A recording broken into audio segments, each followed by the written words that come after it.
baɗɗo Koode Radio International.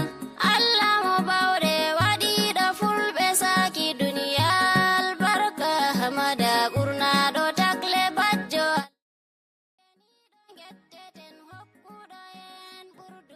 ɗo derɗiraɓe ndaroɓe Koode Radio International Abuja, assalamu alaikum. Barka meɗe i ñalande nde, barka meɗe i foftuki nder taskaramji Koode Radio International Abuja. Hannde e ñalnde nogas i jowego'o lewru Disambaru malla lewru 11 hitande 2024. Hannde Koode Radio International Abuja heewi duuɓi jowego'o kalkal ɗi fuɗɗuki saakuki taskaramji muɗum nder ɗemngal Fulfulde. Ngam nohon hannde min taskani on hirde nde musamman to min gaddanta on gimi feere-feere ɗi ɗum waɗani koode. Nden bo hannde ɗum hunni woni ñalnde ɗemngal Fulfulde ngal winndere, ñalnde hertande ngam latto ñalnde wolwuki ɗemngal Fulfulde ngam tiɗɗinki ɗemngal meɗen ngal Fulfulde.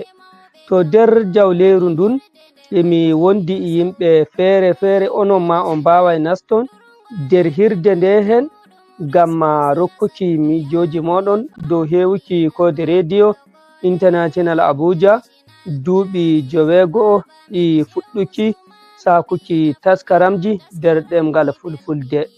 Nder jawleeru ndun ni emi ɗo wondi i al'amin geɗaɗo jaada. Nden bo emi yela woɓɓe heɗitoɓe Koode Radio no wawai nastoki nder hirde nden. Al'amin no kuuɗe. Alhamdulillahi Modibo Iro, a yettama, a wettinama sanne. To ko mbi'ata hannde en kewi duuɓi jowego'o e fuɗɗuki saakuki taskaramji Koode Radio nder ɗemngal Fulfulde. To assalamu alaikum heɗitoɓe, on yettama, on weltinama. Wala komi wiyata illa mi fuɗɗa yettugo heɗitoɓe meɗen haɓɓe woni fu nder adinaru winndere. Min ɗo doggina kuuɗe amin kala nde fu nder asawere, balɗe 7 nder asawere, nden komin watta fu ngam maɓɓe, nden ɓeɗo hokka min bawal ɓawo no hani. Min ɗo dari jemma e nange ngam hamɓe, to nden hamɓe bo ɓeɗo hokka amin bawal ɓawo no hani. Min yetti ɓe sanne ko ɗuɗa. To madalla jaada, nden bo hannde woni ñalnde ɗemngal Fulfulde ngam tiɗɗinki ɗemngal meɗen, ɗemngal inna e baaba, ngam yiki en yiɗi en bindingal en kaalingal ha social media. Ko mbiyata ha dow nde ñalnde?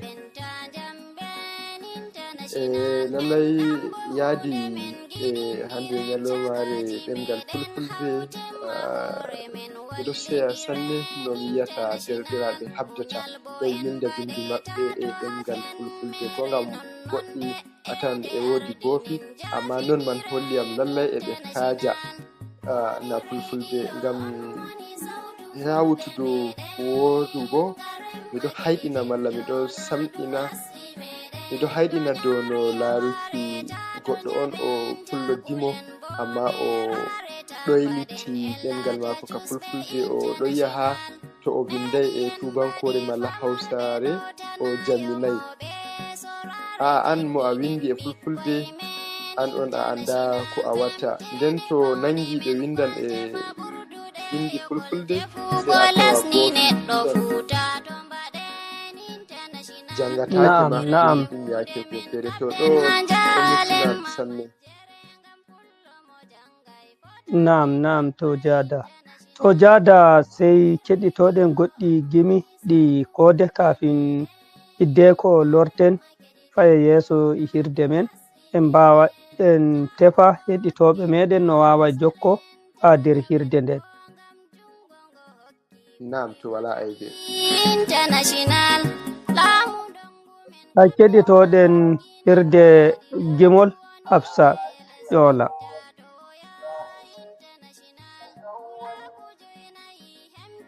Moɓi jonde duniyaru e min bo mi sauri ɗalem maguike international. Allah barkiɗin Hafsatu demmo yusɓi himrende Koode rediyo sautu pulaku international. Koode rediyo on woni sautu fulɓe meɗen, garen makeɗiten jonandu asli meɗen, garen makeɗiten jonandu dina meɗen, garen makeɗiten jonandu asli meɗen, garen makeɗiten sautu Koode meɗen, garen makeɗiten jonandu asli meɗen, garen. Kala debbo yiɗi andugo dimu hoore mako fuu o wonda be Koode Radio International.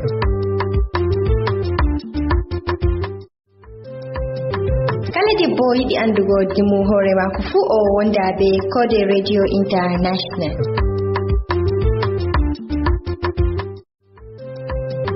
Kala debbo yiɗi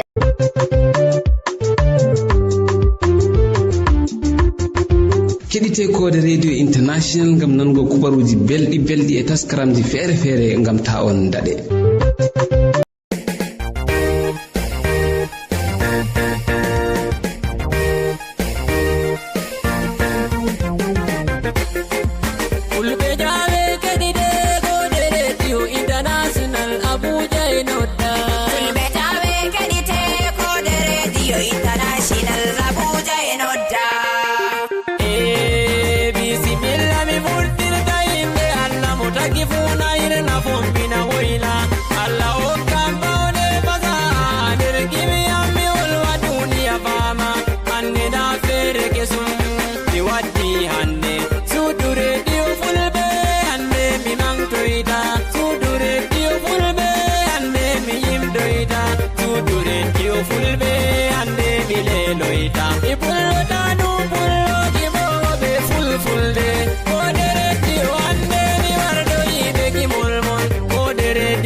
Fulfulde nder duniyaru. Fulɓe tawe keɗite Koode Radio International Abuja e nodda. Manga jawɗum min longimowo be Fulfulde, gonɗo ha Nigeria mi lattikimomo kajanowo Fulɓe. Mi yimta Koode Radio Abuja International. Fulɓe tawe keɗite Koode Radio International Abuja e nodda.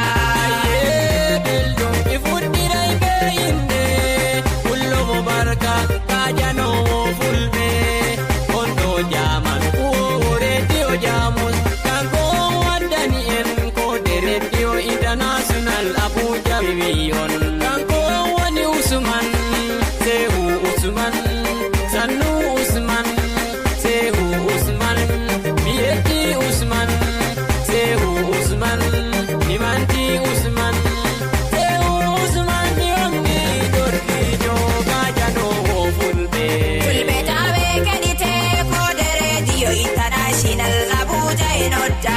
Hande ayye belɗum Usman, Sehu Usman omni Fulɓe duniya, omɓe Afrika, Fulɓe nder Nigeria. Usman omni on ɓe Fulɓe lesdi Cameroon, Fulɓe Mali, Fulɓe Niger, Fulɓe Burkina Faso, on fu on gomnama. Usman yetti on Fulɓe Sierra Leone, ɓe Fulɓe Ghana omni. Usman omni on Fulɓe Gambia, Senegal, on fu on gomnama. Fulɓe wonɓe Guinée, Usman omni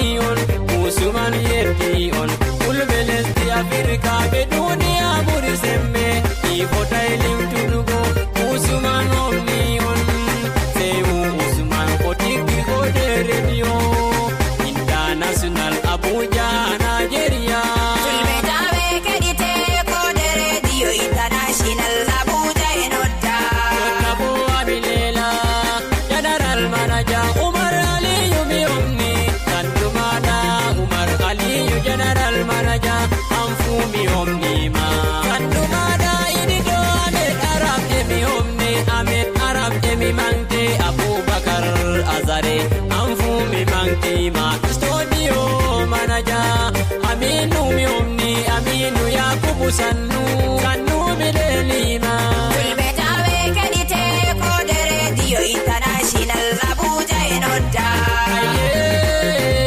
Yottabo ami lela ardobe ha taskaramji Yottabo ami manta ardibe ha taskaramji Jamila Jibrilla dikon jabbama Jamila Jibrilla dikon mi omnima Aisa Isa Sokoto ajabbama Aisa Isa mi omni mo Sokoto mi mangtima Sannu mata Idris Ingel Usman mi omni Idris mi Usman Onfu mi sani on Fulbe tawe kadite Koode Radio International Abuja enodda Yoni bo ami omna wakili en ardibe e sudu Koode International Abuja mi mangti Saad emi omne Abubakar ganye Kondo yola Yoni bo ami omna Awal bobo mo yola mi mangti ma Abdurrahman Gidado Anfu mileni Umar Zaru mi sannu kondo ajalingo Ande mi mangti mi omni Usman Raya Musa kondo amai duguri Be Ibrahim Muhammad Jumbudo kondo Bauchi Kanduma Ibrahim Muhammad Jumbudo kondo Bauchi Anfu mi mangti ma Yoni bo ami omna Ibrahim Iromodake Ibrahim Iromodake kondo Anasarawa mi omna Iromodake mi omna Aisa Jampur moyola mi mangtima Sannuma modimbo Ibrahim Farikin ladi mi omni kondo lesdi Abuja Omu mi leli yon Omu mi mangayon Mangaja omni o imo obe fulfulde Fulbe tawe kadite Koode Radio International Abuja enodda Igilla lesdi Niger mi omna o debbo Awada iru maradi anfu mi mangtima Awada iru maradi anfu mi omnima Lesdi Cameroon Rufa'u mi omni Rufa'u mi mangti Muhammadu diga marwa Sannu Rufa'u be Hawa buba mi omni Gondo haba minda Hawa buba Gondo haba minda Anfu mi mangtima mi omni To Jada Naam alare ne. ande fa Koode heewi duuɓi 9. Naam. Alhamdulillah hunde ba wanyo. Non kam so ko To Allah yelata waɗi. kuuɗe meɗen ha yeeso kadin ko numtata ha ɓaawo To ko mi numtata ha ɓaawo Koode ga ɗonno lada ha fuɗɗi yegugo joga mahol ha fuɗɗi tete ɗum wiyata e Fulfulde. To hannde nda Fulfulde yahani ha a yahi fuu Koode a andata dow Koode min woodi heɗitoɓe bo hamɓe on njoɓari jahangal sei to ha min heɓi ɓilla ko dalila goɗɗum haɗi min keɓa doggingo kuuɗe amin e nyaloma a yiyan no himɓe iga lesɗe feere feere ɓe ɗo wurta ƴama jam kadi bana hande fa ɓe nanayi Koode sam ɓe nanayi belɗum ha warti min ɗon no doggina sungullaji amin e Koode ha YouTube tan har warti min heɓi yahaya min heɓi Facebook iga Facebook min wodi website iga website nda ɗum ma ko e Telegram a woni a foti a heɗita Koode ko ngam zamanu wayli ɓe ɗon no heɗita Koode darde goo e akwatiru radio to amma zamanu wayli fu min hoti online mi andi goɗɗo yaman no watta heɓa Koode darde goo yahudo Facebook a winda Koode media malla Koode radio ko ma bo YouTube to nde ni fu a heɓan taskaramji Koode haɗi sali fu je a heɓai heɗi tikki. Naam. Non kan ɗum woni Jada. Na'am. To ko en godi miijoji ha dow hello Facebook? Heɗi Facebook to hami yami dartaɗi ko ngam hami yani mi dartana amin miijoji ɗin. To ha keɗitoɗen Yusuf Abdourahman hidde ko gadda. Milawa shutan yauɗo gartuwa kaya joɗoɗa to maɓɓe. Wonde ɗon mi warti min lawoɗanta horde fatu jirgowal gamde e horde a yawande hako wonde ko newi sai mi soda wonde min o jannayam hawrugo mon o jaltiniɓe. Ramshitan mi lawi ngam maɗa o ko ɗiɗon mi yetti famo mon kadi kardaji surbanaɗo hako waɗu fulaku alaɗan ngam a kwaɗiɗo sako yejjito fulfude dangu meɗen fulɓe. Fallana e habdugo no e doggu dartaji kuma to jamri lawol noyi wati singulaji bandirawo hamdulillah mi wardayi e boyji e koranmi derɓede danere hamde fulɓe. Jada en godi miijoji ɗin?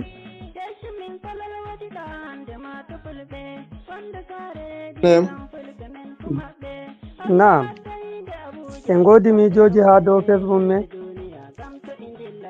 Woodi hami janga goɗɗi nder. Naam, to bisimillah.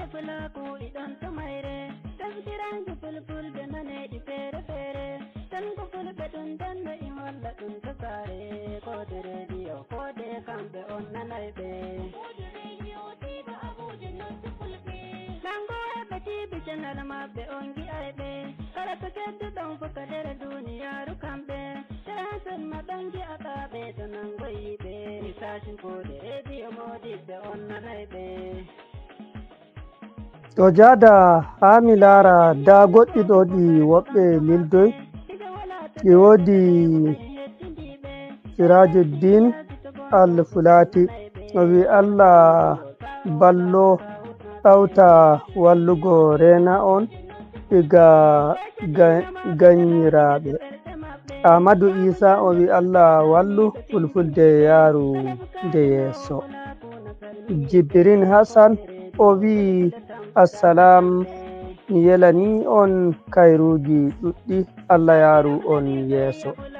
To Jada e woodi goɗɗi miijoji gonɗi yeeso ɗi? Woodi seni to ha mi wurti mi yahi jangugo miijoji ɗin to nden bo sei mi yi'a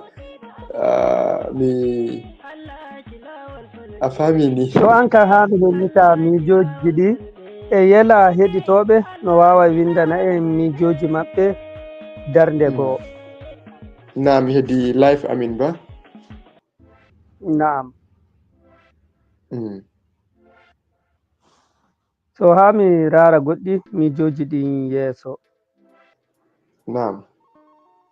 Koode Radio International Gallure Abuja lesdi Modibbo mo yeeso hamko woni Abdul Abubakar o wi masha Allah Allah wallu fulaku yeeso. Zainab Ahmed o wi Allah wallu Fulfulde yarunde yeeso. Jibrin Diallo o wi Allah yaru Koode Radio yeeso yeeso. Allah wallu golloɓe Koode radio yeeso ɓesdanaɓe basira. To ɗo woni miijoji ɗi woɓɓe heɗitoɓe meɗen windani en ha dow hello Facebook meɗen go Koode Radio International Abuja. Nden bo heɗitoɓe no wawai windonoyami miijoji, nden bo ɓe mbawai ɓe jokka ha hirde nden min gaɗanay on link ɗum mbawaton tokkon jokkonmin ha dow hirde nde min kirata hewtii Koode Radio International Abuja duuɓi 9. Nden bo ñalnde ɗemngal Fulfulde nde duniyaaru. Nde latti hannde woni ñalnde ɗemngal Fulfulde nde duniyaaru. No ngi'oton ko waɗi woɓɓe fulɓe meɗen yiɗa winduki fulfulde ko haalande ha nder ummatore. Eni nanai ɓe kala goɗɗe ɗemɗe feere bananta hausare, ingilishi, faransai, tawa pullo e pullo fotti amma wawata haala e fulfulde. Kudende latti fulfulde iga ɗo yakini iɗon ferotiri, misali bananta iga Adamawa, fulfulde Adamawa ɗon ferotiri e fulfulde wonde caka Najeriya bananta minon e woylare Najeriya. Amma fu ino haɗata mi ijada emin ɗon kala fulfulde bo emin paamidira. To nden bananta fulfulde hirna bananta Senegal en, Guinea en iɗon ferotiri. To amma ko haɗata no ɗum watta misali bananta hausajo Sokoto e hausajo Kano ko hausajo Ghana imo Najeriya, to ɓe kawri ɓe ɗon kala hausare, enen ko haɗata en kalata hausare hakkunde men. Na'am, na hausare en kalata fulfulde hakkunde men. So ɗum nder ko dareten.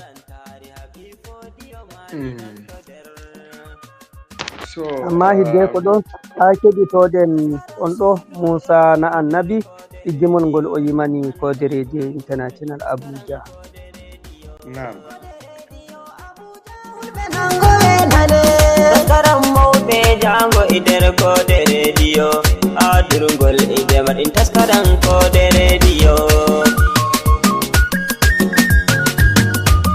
Kubaruuji nder asawere e Koode Radio, duniyaaru siyasa taskaram Koode Radio. Koode Radio Abuja hulɓe nangoɓe nane, taskaram sumpo e woodi nder Koode Radio, ndehen e woodi taskaram koɗo Koode Radio. E woodi taskaram kettinoɓe Koode Radio, e woodi taskara kobli nder Koode Radio. Koode Radio Abuja hulɓe nangoɓe nane, jimi hulɓe nangoɓe Koode Radio on nanay, ni in seɗɗan nder taskaranji Koode Radio. Joni hay mi hona on tuɗo ɗum Koode Radio, Usman Shehu Usman Allah fota yonkima. Koode Radio Abuja hulɓe nangoɓe nane, Ahmad Arab Abubakar Azare mi honima, mi Umar Aliyu manajajo Koode Radio. Modibbo Ibrahim Barkilladi Akuma, Idris Usman Kuwaife Koode Radio. Koode Radio Abuja hulɓe nangoɓe nane, Muhammad Rufa'i Marwa Kamaru Akuma, e Awwal Bobbo Kuwaife Koode Radio. Ibrahim Muhammadu Janguɗo Bauchi Akuma, Yakubu Aminu in Kuwaife Koode Radio. Koode Radio Abuja hulɓe nangoɓe nane, Abdulrahman Giɗaɗo Umar Jarumi, e Ahmad Surajo in Kuwaife Koode Radio. Usman Yahya Musa Maiduguri Akuma, e Abubakar Sa'ad Kuwaife Koode Radio. Koode Radio Abuja hulɓe nangoɓe nane, Ayuba Sarkin Haƙuri Lamiɗo Munyal, e Iro Modake Kuwaife Koode Radio. Jamila Jimbril Ladiko Akuma, e Aisha Isa in Kuwaife Koode Radio. Koode Radio Abuja hulɓe nangoɓe nane. To jada hidde ko nasten hirde dow alamma ñalnde ɗemngal fulfulde ha keɗitoɗen gimol ngol Haydar FK waɗi ngol fulfulde. To wala aibe.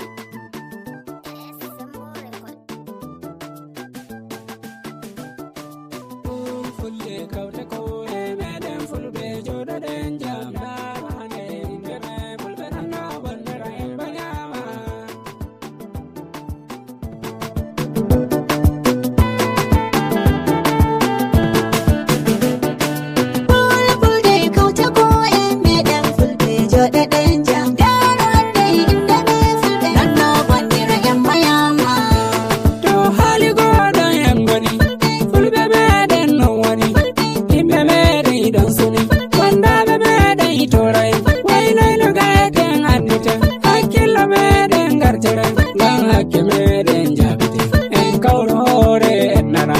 bandiraɓe fulɓe on nana ngam fulɓe naati haali ko to ɓernde watu ballite fulfulde men Fulfulde kawte ko en meɗen fulɓe joɗeɗen jam darande inde ɓe fulɓe anno gondira en mayama to haala mana gonga alhaji awdu pullo a pullotano pullo ngam haala kaka maɗa fulfulde maɗa giɗɗa alleƴƴe maɗa giɗɗa horede fulɓe hawra lelon wañaɓe yora alhaji awdu noddi fulfulde hawra joddo ɓe kawra hoore maɓɓe fulɓe ɓeɗo natti Fulfulde kawte ko en meɗen fulɓe joɗeɗen jam darande inde ɓe fulɓe anno gondira en mayama fulɓe Nigeria fulɓe en baynama kuma en baranama bisaji warama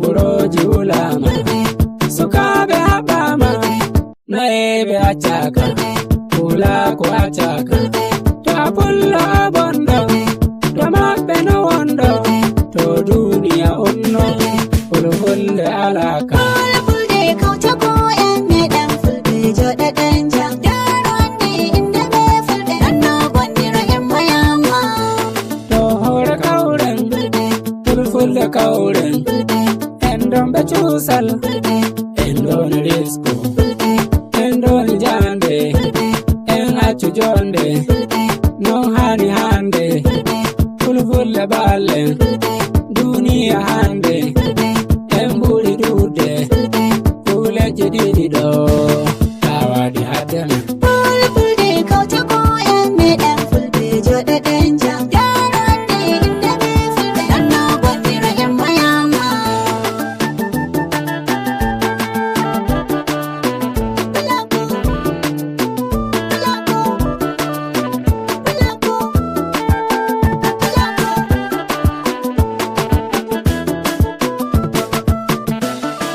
Fulfulde kawte ko en meɗen fulɓe joɗeɗen jam darande inde ɓe fulɓe anno gondira en mayama fulfulde nyawra yeeso to yeeso yeeso fulɓe fulfulde hawra hoore koye watta hawre hawre koye mawɓe fulɓe hawre fulfulde yawre hoore duniyaaru fulɓe kawre sammere hoore gawri kowtanu jaaro wuuri ɗi pulloroni sawru ɗone sawruroni ɓaaru fulfulde allah wallu Fulfulde kawte ko en meɗen fulɓe joɗeɗen jam darande inde ɓe fulɓe anno gondira en mayama ha fulɓe banduroɓe ha fulɓe bandiraɓe samtende andiraɗe fulɓe ɓe akanaji ɓen fulɓe ɓe boɗeji fulɓe ɓe bokoloji ɓe fulɓe marɓe risku alhaji awdu akku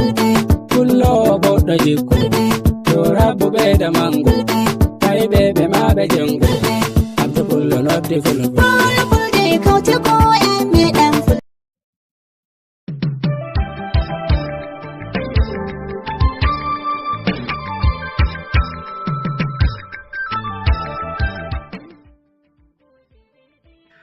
to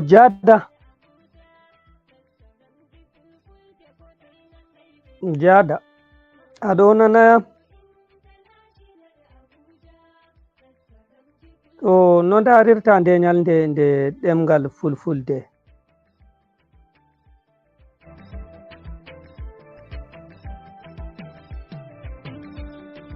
jadda ɗon nana anya ok to joni bo naam mi wi fulfulde heɓi jahal yeeso sanne nano en numata ngam lesɗe africa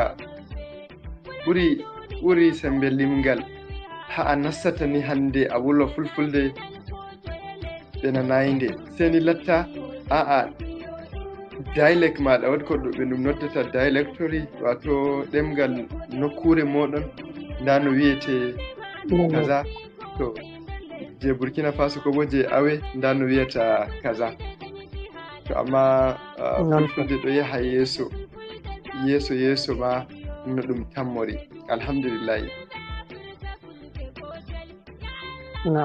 to ko nodditirta bandiraɓe yigo wiiki en tiɗɗini wolde meɗen nde fulfulde musamman ma nde woɓɓe laara fulfulde lattake ɗemngal yimɓe ladde amma misali bo woɓɓe fulɓe nattuɓe gelle sey tawa ɓe ɗon salo wolwuki nde ɗo kan ɗum latti cimtuɗum mere ngam ko e ƴoola to mi yejjitayi a tawan ɓe ɗo yaba perdam on a wolwa go'o ɗiɗi e fulfulde nden a jillaka e tubankore malla ingilishi ko bo hausare oɗo yiya ɗum bana ɗum perdam bana joni mi wiyama modi bo iro hawfa na'am to yewwa oɗo yiya to ha o jillayi to o ferayi ha maɓe ɗo hositira fondo maɓɓe dow an to aɗo wolwa fulfulde a jillayi to an ka a ferayi a goɗɗo ladde to na non a wolwa fulfulde ɗemgal ɗum cemtuɗum ɓe wiya hannde ɗemgal ko dañi maɗa dada e baba amma a wawata nanki hokkam ndiyam ko warmi ware a nantako so haɗaka a nana ɗemgal maɗa nde fulfulde nden a yaha ekkita ɗemle ko ba 10 ɗum haɗaka amma aran ni a latta wala ko ɗum fonatama dow ɗemgal maɗa ɗo fulfulde ɗo mi nodditirta bandiraɓe am fulɓe ngam Allah na ɗum cemtuɗum koltugal maɗa finatawa ɗemgal maɗa e fulfulde be ko nandi e majum kay to a heɓan ma ha a yehi fuu ɗaɓɓutu nyamdu fuu je ko finatawa maɗa ɗo ni ɗum holla maɗa a leƴƴi a leñol kaza non kam to ala min jiɗa ɗo jada a yettama imi yi'a en ƴeftai hirde meɗen nden yaago jamdi 9 jemma ko jamdi 10 gam loroɗen wakkatire nde imi tamma heɗitoɓe en ko heewi heɓi de'iti eɓe ɗo hon fofta gam hamɓe ma ɓe dokka en miijooji maɓɓe salami a jarama mi yetti sanne wodi bo Ibrahima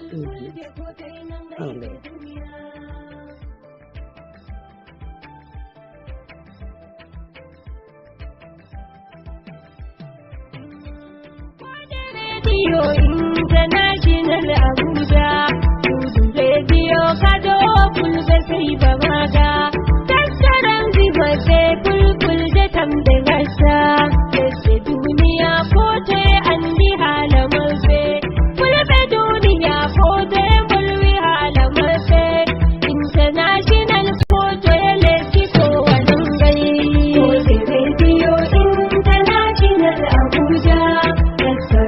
Fulfulde ko dai nan gai da duniya. Amaya ne maganar si ko dai nan lese duniya.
ɓe duniya